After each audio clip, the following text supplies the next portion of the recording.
3, 2, 1, 0. All engine running. There is no other institution that has the ability, uniquely, without a heritage, every generation starts over. to remind the current regime What your country... We, the people, tell the government what it is allowed to do. to get back in their box and stay there. Liftoff. We have a liftoff. From the Heritage Foundation, this is Heritage Explains. The following clip features Mark Rowley, the head of London's Metropolitan Police Service. We will throw the full force of the law at people. And whether you're in this country committing crimes on the streets or committing crimes from further afield online, we will come after you. Talk to me about that, because we have seen some high-profile figures whipping up the hatred. You talked about it in there with the officers, in fact, about this being added to by online commentary. I mean, I'm even thinking of the likes of Elon Musk getting involved. What are you considering when it comes to dealing with people who are whipping up this kind of behaviour from behind a keyboard, maybe in a different country? Being a keyboard warrior does not make you safe from the law. You can be guilty of offences of incitement, of stirring up racial hatred. There are numerous terrorist offences regarding the sort of publishing of material. All of those offences are in play if people are provoking hatred and violence on the streets, and we'll come after those individuals just as we will physically confront on the streets the thugs and the obs who are causing the problems for communities. The idea that someone in the UK can be arrested for political opinions expressed on social media is a disturbing idea to most Americans. The idea that British police might arrest Americans for such a crime seems outright ludicrous. Nile Gardiner, director of the Margaret Thatcher Center for Freedom here at the Heritage Foundation, has been watching the political turmoil that is happening in the UK. And unfortunately, this threat comes to him as no surprise. He has no right to arrest British people for commenting on social media. The only right he has to arrest them is if they're threatening violence or threatening terrorism or like that. But he's talking about arresting people for, frankly, expressing opinions. That's really Orwellian stuff here. And when he's talking about arresting Americans, I mean, that is outrageous. In fact, the American people fought a revolutionary war of independence over sentiments like that. I sat down with Nile to learn about what's happening in the UK and whether you might expect a British police chief on your doorstep sometime in the near future.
Nile Gardiner, welcome to Heritage Explains.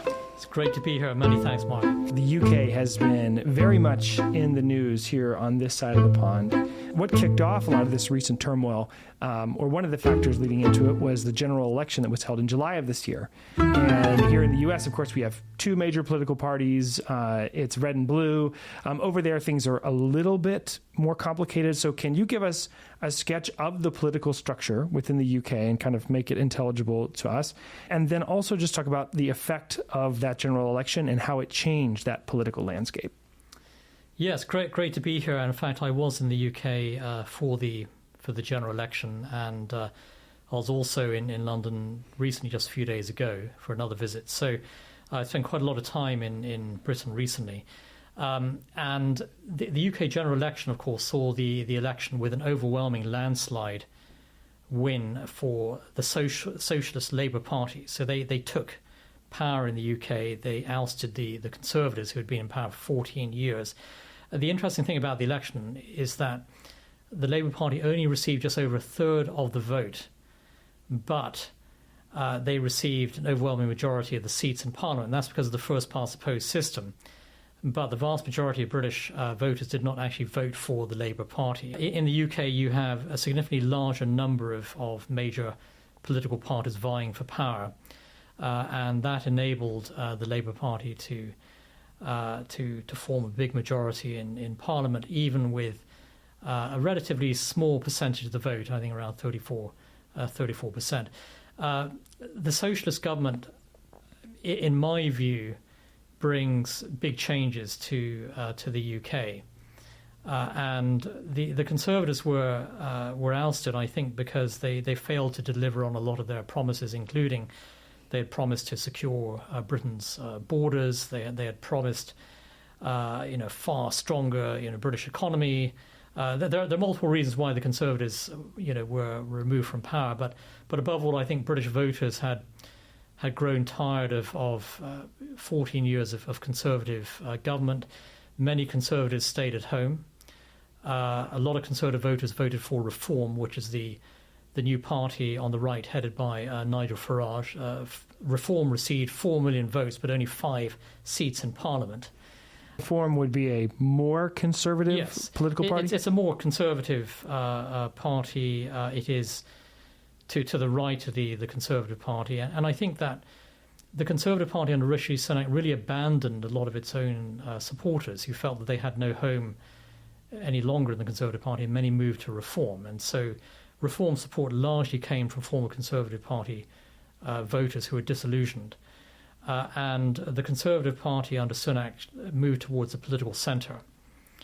And also many Conservative voters who had supported the party under Boris Johnson abandoned the party under Rishi Sunak. They viewed Sunak as an out-of-touch elitist. And they decided to vote for Reform and stay at home, or even some of them actually switched to the Labour Party, unfortunately, for the Conservatives. I do think that the political changes in the UK with Labour taking over are very significant. Keir Starmer, the new Prime Minister, is a self-described socialist. This is a very left-wing government, even though they describe themselves as centrist. They're not. They're similar in many respects to the Biden-Harris presidency in the United States, which is very left-wing.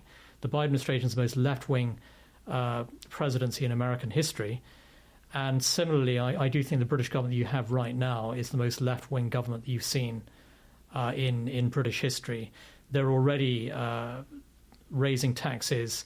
They're bowing down to the unions. They are bowing down as well to the woke agenda. They are completely dismantling a lot of the anti-illegal migration measures taken by the previous Conservative government. I think you're going to see a massive influx of illegal migrants under the Labour Party who will be in power for the next 5 years until the next election. And this is a political party that is ideologically very far to the left, even though you have a Prime Minister who would not call himself left-wing, but the reality is the government is. It's also filled with individuals like David Lammy, for example, the Foreign Secretary, who absolutely hate Donald Trump. Over half of the Labour cabinet have issued statements in the past loudly condemning Trump. David Lammy, the Foreign Secretary, has referred to Trump as a neo-Nazi sympathizer, completely unfit for office. And so you can see big trouble ahead if there is a Republican administration in power and you've got the Labour Party in power in London. There's going to be a lot of tension. I'm concerned about the future of the special relationship under this Labour government. It's also very pro-EU as well, and I do think that they will begin to dismantle Brexit, even though 17.4 million Britons voted for Brexit in the 2016 referendum, but barely a single Labour member of Parliament voted for Brexit. And out of over 400 Labour MPs. So I'm in no doubt that they will try to tear Brexit apart. I wouldn't trust them one bit, frankly, with anything, really. And I do think Britain's going down a very dangerous path under this left-wing socialist government, just as the Biden-Harris administration has actively undermined the United States at home and abroad. I do think the British government under Keir Starmer will do the same for the British people. The thing that's really thrown this into the national spotlight is the issue of immigration in the UK. There was a tragic murder of 3 children at the end of July by what was originally thought to have been a migrant, and in fact was the son of a migrant. How does the issue of immigration in the UK kind of differ from that in the US? And what have we seen happen since that unfortunate event? Yeah, that's a great question, Mark, because the immigration issue is huge on both sides of the Atlantic. And the concerns of the British people over mass migration are exactly the same concerns that the American people have over vast numbers of illegal migrants crossing the southern border. The UK has taken in recent years several 100,000 new immigrants or migrants a year. And for a country of 67 million, for the United Kingdom as a whole, that's a lot of people. And each year, the UK has been taking in unacceptably high levels of both legal and illegal migrants. And you have what is known in Britain as the small boats crisis, where you have large numbers of illegal migrants crossing the English Channel from France, trying to get into the UK. These individuals are largely from North Africa, Middle East, Afghanistan, Syria. Some are from also poorer parts of Europe, but they're actually fleeing France to go into Britain. And so the idea that they have some legitimate claim for asylum in the UK is just ludicrous. I mean, they're there in France, they're there in the European Union, they don't want to stay in France. And so they're not fleeing some third world war zone, they're fleeing France. So yeah, it's a ridiculous situation. And so why is this acceptable? But every year you have tens of thousands of these illegal migrants crossing the English Channel. So the British people have had enough. But the ironic thing is that you've got this Labour government that's just been elected who are going to do nothing whatsoever about illegal migration. And so you've got this left-wing socialist government that is really kind of open border style administration, much like the US presidency we have right now. And they're not going to deport a single illegal migrant out of the country.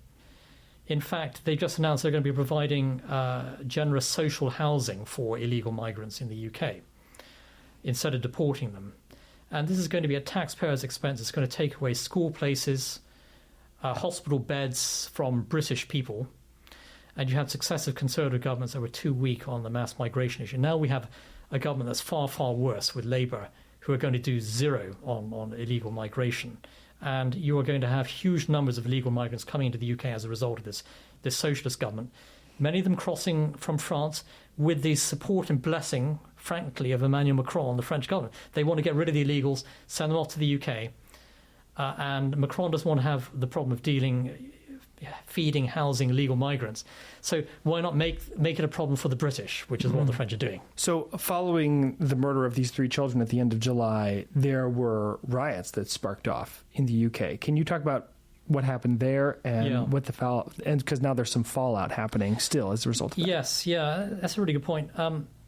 I think we do have to distinguish between, on the one hand, these violent riots, which included a lot of property destruction, attacks on police, everything that should be condemned, really, in the strongest possible terms. You have to separate that, I think, from broader public concerns over mass migration, the alienation increasingly of a white working class in Britain who feel abandoned by the political system. And so you've got to, I think, on the one hand, you have to address the violence, which is carried out by a small number of clearly violent individuals, and they're being dealt with by the court system. And those riots were sparked by the horrific killing of 3 young girls by the son of immigrants from Rwanda.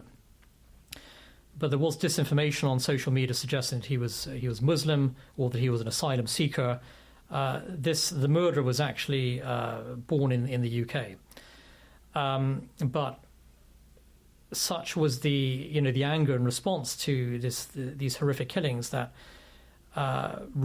protests started in the city of Southport, where the murders took place. Then they spread to about 15-20 other cities, and you had several days of some of the worst, I think, urban rioting since probably the early 1980s. 1981, I think, was the last instance of such widespread rioting in the UK, when you had race riots actually in 1981.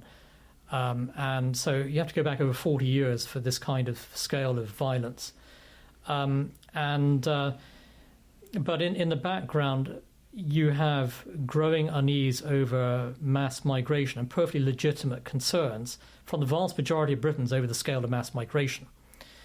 And the vast majority of people are not taking to the streets and rioting, but they're opposed to more and more illegal migrants coming into the UK. They're opposed to the huge levels of legal migration also. And they're opposed to migrant-related crime.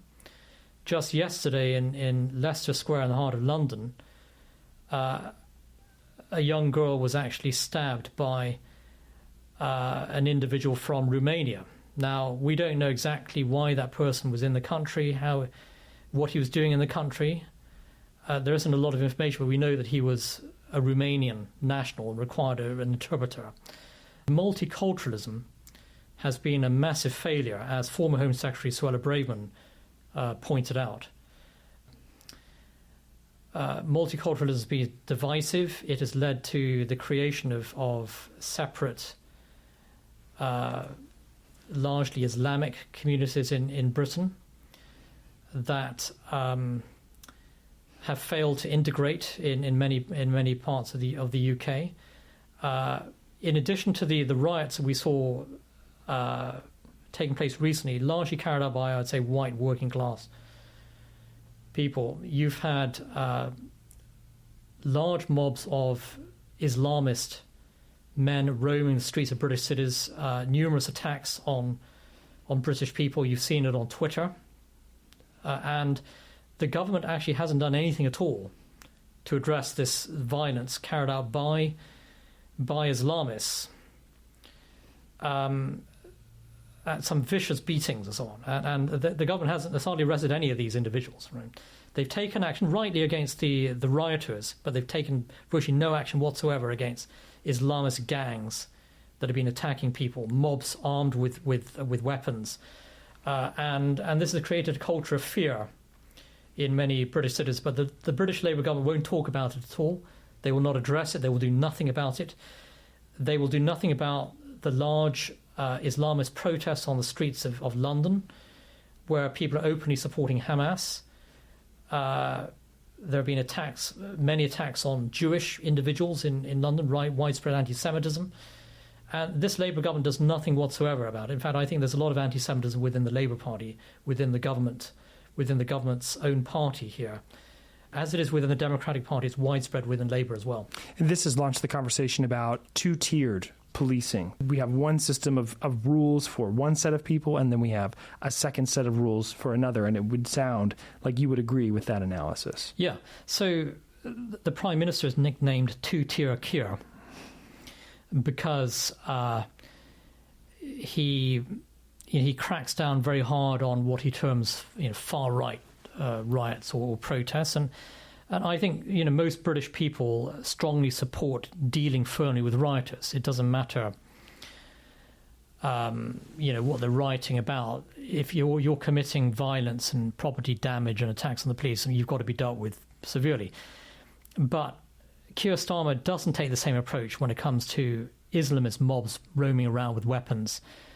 and you can see these attacks on YouTube, and some really savage beatings of people, and nothing's done at all. Where are the large-scale arrests of these individuals? I mean, there have been maybe a small number, but you haven't seen large numbers of people arrested over this, and it's because the Labour Party, the ruling party, bows down, of course, to the Islamists and to the woke mob, and they won't take any action, and they do nothing when you have mobs chanting Allah Akbar on the streets of British cities, which is really, in essence, a kind of jihadist war crime and an open support for terrorism. Where is the action being taken? And where are the large scale of arrests of Islamists involved in anti-Semitic campaigns? And so, we can see why I think most British people think this government operates on a two-tier policing system, and that causes a lot of resentment and anger among the British people. And also, you now have the British government actively pursuing people on social media who the government claims are spreading misinformation, disinformation, and so on. There's a fundamental distinction between someone throwing a brick through a window on the street who should be in jail and somebody who makes a comment on social media, which maybe that seemed that is accused of being disinformation, but that's protected freedom of speech. As long as someone is not threatening violence on social media, they should not be thrown in jail. Someone who's attacking a policeman on the street deserves to be in jail. So the distinction has to be made, but this British government right now is not making that distinction. And it's pursuing, I think, approaches that are taken by a lot of governments within the European Union, where they do arrest people for statements on social media. At the top of this show, we played a clip from the head of the London Metropolitan Police talking about how they're going to do just that. And this conversation has expanded over recent days because preceding the interview between Elon Musk and Donald Trump on the Twitter platform that took place on Monday evening, an EU commissioner named Thierry Breton sent a warning letter to Elon Musk saying that Twitter would have to abide by EU guidelines and that somehow this conversation was outside the bounds of those guidelines. What did it make you think about? Yeah, so two things there. Firstly, so you have the Metropolitan Police Commissioner, so he's the chief of police in London. Mark Rowley, I think, is his name, who issues a warning to anyone making unsavory comments on social media, including people in America as well. And he's basically, threatening to prosecute people even in the United States for making comments about the riots in the UK or something. And then he references Elon Musk. Now, first of all, I have to say his comments are just completely and utterly ridiculous and laughable, were they not so serious in terms of the big picture messaging here. And I think that the head of police for the Metropolitan Police in London, he should resign for making stupid comments like this, and he has no right to be talking about prosecuting people in the United States, extraditing people abroad to face trial in the UK for what they're saying, commenting from abroad about what's happening in Britain. He has no right to arrest British people for commenting on social media. The only right he has to arrest them is if they're threatening violence or threatening terrorism or like that. But he's talking about arresting people for, frankly, expressing opinions. That's really Orwellian stuff here. And when he's talking about arresting Americans, I mean, that is outrageous. In fact, the American people fought a revolutionary war of independence over sentiments like that, right? And it's outrageous. And if he thinks he can, arrest Americans and extradite them, he's absolutely dreaming. I mean, it's just crazy. It's crazy talk, isn't it? Where's this coming from? No doubt he's saying that because Sadiq Khan, the mayor of London, who's a complete left-wing loony extremist, is probably putting him up to this. And they're going after Americans and issuing warnings to Elon Musk. I mean, this is loony madness, right? And as for the EU commissioner, Thierry Breton, who's a French lefty EU commissioner who thinks he's God, and he starts lecturing Elon Musk issuing edicts about what he can and cannot say in an interview with Donald Trump. I mean, this is the height of insanity, arrogance, hubris. Who does he think he is? He's some unelected bureaucrat who sits in Brussels. No one elected him to put him into that position of power. He's now threatening Elon Musk, who heads a US entity, X, nothing to do with the EU. And the European Union is trying to spread its tentacles over a private US company telling it what to do. And I just think this is all outrageous, really. And thank God for Elon Musk standing up to this madness. It's ironic that you have an American business leader who's actually leading the fight for freedom of speech in the UK, in Europe, and is coming under fire naturally from these EU bureaucrats. Enough is enough. No, they don't have any right to tell Elon Musk what to do. Does Thierry Breton or anybody at the EU have actual leverage on Elon Musk? They can't fly over in a helicopter and arrest him, obviously, but could they potentially shut down part of his business operations in the EU if they wanted to? So they can try and make life difficult for X, and I'm in no doubt they will seek this path. Why are they doing it? Because they don't like the message that Musk sends, right? They don't like his stand for freedom of speech. They don't like the Euroscepticism that he presents. Musk is in favour of sovereignty, self-determination, everything the American people care about. Yeah, I'm in no doubt they're going to think of ways to try and shut Twitter down, or X in Europe. But they're all on X themselves. They're actually issuing these threats from X. Why don't they give up their own X accounts? Set up some separate, social media entity if they think they can compete with X. Let's see how well they do. So they're lecturing Musk on X about X. It's just ridiculous, isn't it? I mean, it's just completely insane, but that's what they're doing. But yeah, these are vindictive, often vicious people. They hate freedom. They hate democracy. They hate sovereignty. So yeah, they're going to try and limit what X can do in Europe, but they're going to face a lot of legal challenges to that, and also with Musk, he fights his ground every step of the way. You are yourself a citizen of the UK and of the US, yes. And spent much of your life in the UK and love the UK. Do you still have hope for it? I do have hope for the UK because it's a nation with such great history. And if you look at what the British people have given to the world over the course of so many centuries, over 1,000 years, it's a great history and legacy, and it's worth defending and protecting. So I always have hope for Britain. But you've got to have the leadership that's able to deliver it. Right now, we don't have that. We've got a bunch of woke socialists who are going to do everything they can to destroy Britain while they're in power. And so it's going to be a very dark few years with the socialists in charge. And can the Conservatives, maybe together with Reform, Nigel Farage's party, fight back to take back control of Britain from the left, And so I always have hope, but at the same time, what's happening in Britain is a warning to America. What's happening in Europe is a warning, because once you start giving up fundamental freedoms, like freedom of speech, for example,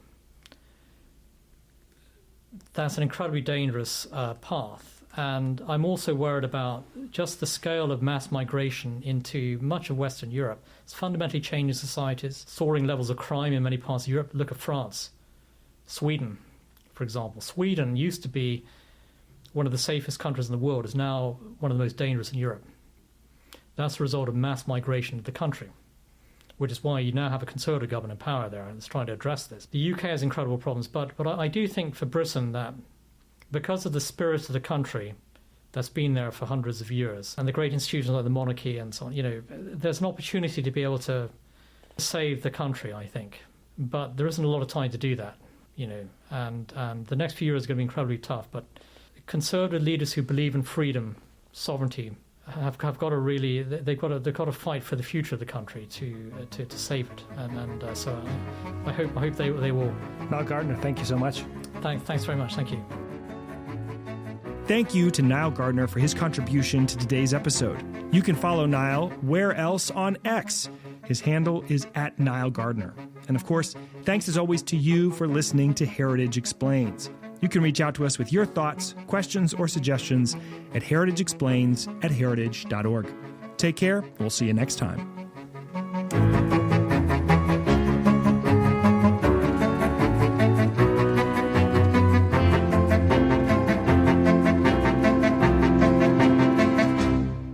Heritage Explains is brought to you by more than 500,000 members of the Heritage Foundation. It's written and produced by Mark Guiney, Lauren Evans, and John Popp. Production assistance by Alexa Walker and Jeff Smith.